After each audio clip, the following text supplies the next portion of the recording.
Hi everyone. तो बहुत बड़ा अपडेट हमें देखने को मिल रहा है टेक महिंद्रा की तरफ से। तो टेक महिंद्रा के सुपर कोडंग हायरिंग चैलेंज की यहाँ पर शॉर्ट लिस्टिंग आना स्टार्ट हो गई है। आप देख सकते हो शॉर्ट लिस्टिंग फॉर राउंड 2 का मेल यहाँ पर आने स्टार्ट हो गए हैं और मेरे हिसाब से आज कल तक में आपको यहाँ पर मेल्स रिसीव हो जाएंगे इसके रिजल्ट्स के। और यहाँ पर अगर आप देखोगे तो राउंड 2 के रजिस्ट्रेशन के लिए यहाँ पर लिंक आ चुकी है और second round of Tech Mahindra super coder hiring challenge के लिए यहाँ पर इन लोगों ने लिखा है कि it will be comprise of advance aptitude test and coding question design to assess your problem solving abilities and technical powers. ठीक है। अब नाउ टॉकिंग अबाउट दिस, यहाँ पर जो इंपॉर्टेंट चीज हो जाती है कि इसमें आपको क्या करना है उसके बारे में थोड़ा सा हम डिस्कस कर लेते हैं। तो जिन लोगों की भी इसमें शॉर्टलिस्टिंग अब होना स्टार्ट हो गई है, जिन लोगों की भी इसमें शॉर्टलिस्टिंग हो रही है, तो सेकंड राउंड के लिए, राउंड 2 के लिए यहाँ पर आपको दो चीजों पे फोकस करना है। एडवांस एप्टीट्यूड हो गया और कोडिंग स्किल्स हो गई। अब जब एडवांस एप्टीट्यूड की हम बात करते हैं तो देखो, एडवांस एप्टीट्यूड का मतलब क्या होता है कि इसमें थोड़े से एडवांस टॉपिक भी एप्टीट्यूड के शामिल हो जाते हैं और बेसिक वाले भी। लाइक जैसे ज्योमेट्री के क्वेश्चंस है तो ज्योमेट्री के क्वेश्चंस आपको बेसिक एप्टीट्यूड में देखने को नहीं मिलते, लेकिन एडवांस एप्टीट्यूड में हमें ज्योमेट्री के क्वेश्चंस देखने को मिलते हैं, कोऑर्डिनेट ज्योमेट्री के क्वेश्चंस देखने को मिलते हैं, मिक्सचर एलिगेशन के क्वेश्चंस देखने को मिलते हैं। तो एडवांस एप्टीट्यूड में कुछ ऐसे क्वेश्चंस भी यहाँ पर ऐड हो जाते हैं एप्टीट्यूड के सिलेबस में। सही साथ में थोड़ा सा लेवल आपका बढ़ जाता है एप्टीट्यूड का। अब इसको प्रिपेयर करने के लिए तो ऑब्वियसली अभी आप पे 4-5 दिन है तो इतना कुछ ज्यादा खास तो प्रिपेयर नहीं हो पाएगा, क्योंकि ये चीज थोड़ी सी टाइम लेती है।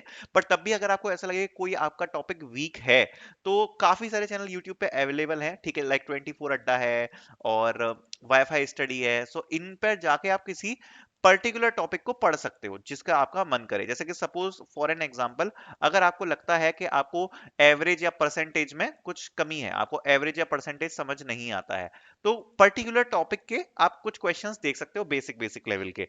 तो अगर एक एक 2-2 घंटे की वीडियो देखना चालू कर दोगे तो जो 4-5 टॉपिक हैं वो अच्छे से प्रिपेयर हो जाएंगे जो आपको लगते हैं वीक हैं। अब बात कर लेते हैं कोडिंग की। अब इसमें जो एडवांस कोडिंग लिखी है उसका लेवल क्या है, सबसे पहले हम उसके बारे में बात कर लेते हैं। एडवांस कोडिंग जो यहाँ पर लिखी हुई है उसके बारे में सबसे पहले हम डिस्कस करते हैं। सो भाई टेक महिंद्रा है, 5.5 का पैकेज है, तो कई लोगों को लग रहा होगा कि जो एडवांस कोडिंग है उसमें क्या ही आएगा, मतलब उतना ज्यादा टफ टफ नहीं आएगा। बट ऐसा नहीं है। इसकी जो एडवांस कोडिंग है उसमें थोड़े से डिफिकल्ट क्वेश्चंस देखने को हमको मिलते हैं। सुपर कोडर्स में थोड़ा से डिफिकल्ट क्वेश्चंस हमें देखने को मिलते हैं। अब इसको प्रिपेयर करने के लिए यहाँ पर मैं आपको वैसे तो देखो काफी सारी चीजें हैं, बट मैं आपको एक सिंपल सबसे सच्चा अच्छा उदाहरण दे रहा हूँ। हैकर रैंक के मीडियम हार्ड क्वेश्चंस। ठीक है, हैकर रैंक के medium hard questions. Hacker rank को फॉलो करो, मीडियम और हार्ड क्वेश्चंस लगाना स्टार्ट कर दो, यहां से प्रिपरेशन आपकी हो जाएगी। लीड कोड में यहां पर आपको प्रेफर नहीं करूंगा। लीड कोड इसलिए प्रेफर नहीं करूंगा क्योंकि अगर आप टेक महिंद्रा के क्वेश्चंस देखोगे या फिर जो ओए में क्वेश्चंस आते हैं वो लीड कोड बेस पर नहीं आते हैं। तो मतलब जो लीड कोड के क्वेश्चंस हैं वो इंटरव्यूज के लिए बढ़िया है। अगर आप इंटरव्यू में जा रहे हो किसी प्रोडक्ट बेस्ड कंपनी के लिए तो उस हिसाब से बढ़िया है। बट अगर आप किसी भी ऑनलाइन असेसमेंट में जा रहे हो तो उस हिसाब से लीड कोड के क्वेश्चंस आपको उतने ज्यादा हेल्प नहीं कर पाएंगे।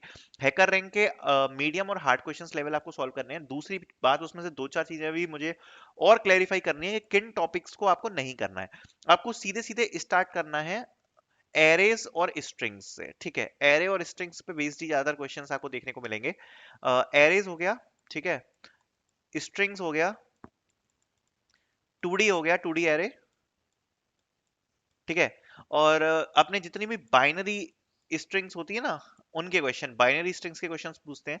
बिट्स के क्वेश्चंस हो गए, रिकर्जन हो गया और ग्रीडी हो गया, और बाकी आपका जो सॉर्टिंग वॉर्टिंग होता है वो सब। इनसे आपको लगभग मीडियम हार्ड लेवल के क्वेश्चन सॉल्व करने हैं, जितने ये मैंने टॉपिक लिख दी है। बाकी इसमें जितने भी क्वेश्चन आते हैं आपको एल्गोरिथमिक क्वेश्चन देखने को मिलेंगे, इंप्लीमेंटेशन बेस्ड क्वेश्चन नहीं आते हैं। तो कोई भी इंप्लीमेंटेशन बेस्ड क्वेश्चन करने की जरूरत नहीं है। लाइक टी को, लाइक जैसे क्वेश्चन नहीं होता, लाइक ट्री को इंप्लीमेंट कर दो, बाइनरी सर्च ट्री को इंप्लीमेंट कर दो, या ग्राफ्स को इंप्लीमेंट करो, या स्टैक को इंप्लीमेंट करो, क्यू को इंप्लीमेंट करो। तो कहीं भी अगर कोई इंप्लीमेंटेशन बेस्ड क्वेश्चन है तो वो आपको देखने को नहीं मिलेगा। एल्गोरिथमिक क्वेश्चन देखने को मिलेंगे जिसमें आपको क्वेश्चंस आते हैं और जिनको आपको एल्गोरिथम से सॉल्व करना पड़ता है, मतलब आपको कुछ प्रॉब्लम सॉल्विंग स्किल्स लगा के उसमें सॉल्व करना पड़ता है। अगर इनका एग्जैक्ट लेवल बात करूं, अगर जो टेक महिंद्रा के सुपर कोडर्स में आते हैं वो आपका लीड कोड मीडियम लेवल होता है। लीड कोड का जो मीडियम लेवल के डिफिकल्टी के क्वेश्चन होते हैं वो आपको इसमें देखने को मिलते हैं। बाकी अगर आप इसको सॉल्व करना स्टार्ट करना चाह रहे हो तो जैसा मैंने आपको बताया, बेस्ट है कि आप हैकर रैंक पे चले जाओ।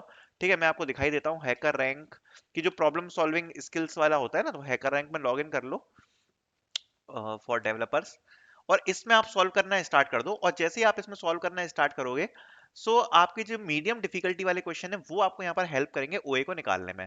तो आप प्रॉब्लम सॉल्विंग वाले सेक्शन में चले जाना, और प्रॉब्लम सॉल्विंग वाले सेक्शन में जाकर मैं आपको बताता हूँ क्या क्या कहाँ से क्या टिक मारना है, ठीक है।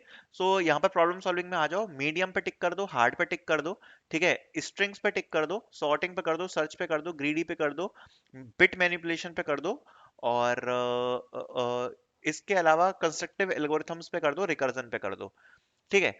इतने सारे टिक्स मार के बस अब यहां से आप करना स्टार्ट कर सकते हो क्वेश्चन। लाइक ये क्वेश्चन आ गया फ्रॉडलेंट एक्टिविटी नोटिफिकेशन, इसको स्टार्ट कर दो। तो ये आपकी प्रिपरेशन में बहुत ज्यादा हेल्प हो जाएगी, ठीक है। और प्लेटफॉर्म में आपको एक चीज और बताना चाहता हूँ, जैसे कि कोई क्वेश्चन अगर आपको देखने को मिलता है, तो यहाँ पर आपका क्वेश्चन रहेगा, ठीक है। क्वेश्चन के बाद में अगर आप क्वेश्चंस को सॉल्व करना स्टार्ट कर रहे हो, तो सबसे पहले उनके कॉन्स्टेंट्स देख लिया करो कि कॉन्स्टेंट्स क्या है, क्योंकि कभी कभार क्या है ना, इंट लॉन्ग वगैरह इन सब में भी फंस जाते हैं। इनपुट्स आउटपुट अच्छे से पढ़ा करो, रिटर्न क्या कराना है वो अच्छे से पढ़ा करो। और सबसे पहले क्या करा करो कि क्वेश्चन को अपने मन में सॉल्व किया करो कि इस क्वेश्चन को कैसे सॉल्व होगा, और उस क्वेश्चन को सॉल्व करके बाद उसके कुछ जो सैंपल इनपुट्स हैं, सैंपल आउटपुट्स हैं, उस पर लगा के देख लिया करो एरे पर कि वो क्वेश्चन आपका बस सही सॉल्व हो रहा है कि नहीं सॉल्व हो रहा है, ठीक है। तो आप अपने मन से एल्गोरिथम सही सॉल्व कर पा रहे हो या नहीं कर पा रहे हो। और अगर आपको ऐसा लगता है कि आपको क्वेश्चन समझ में नहीं आ रहा है, तो आप डिस्कशन वाले सेक्शन में चले जाओ। डिस्कशन वाले सेक्शन में यहाँ पर आपको सॉल्यूशंस मिल जाएंगे, या फिर सॉल्यूशन को कैसे इंप्लीमेंट किया है वो आपको मिल जाएगा। तो आप डिस्कशन वाले सेक्शन में जाके ये चीजों को चेक कर सकते हो, ठीक है। तो ये बेस्ट ट्रिक है, हैकर रैंक को जाके सॉल्व करना स्टार्ट कर दो क्वेश्चंस को, तो ये आपको सही मिल जाएगा, ठीक है। So thank you so much for watching this video.